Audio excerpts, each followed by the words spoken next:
في قلب مخيم البسط جنوب لبنان، حيث تتقاطع قصص الألم بالأمل، يفتح مركز حمزة الطبي التابع لجمعية الشفاء للخدمات الطبية والإنسانية أبوابه يوميا ليكون ملاذا صحيا آمنا للمرضى من مختلف الجنسيات. طبعا المركز مفتوح يوميا من 8 صباحا للساعة 9 مساء ما عدا أيام الأحد، وهذا نفسه هو دوام الطوارئ.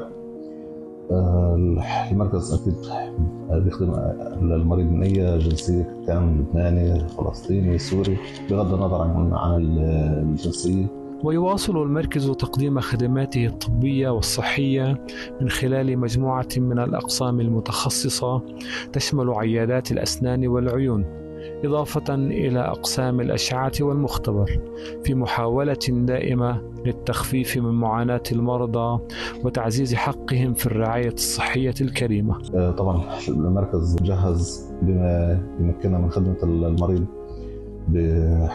بجودة جدا عالية، بدل مالي رمزي مقارنة إذا ما كنت نفس الخدمة بالعيادات الخارجية أو بالمراكز الطبية خارج المخيم.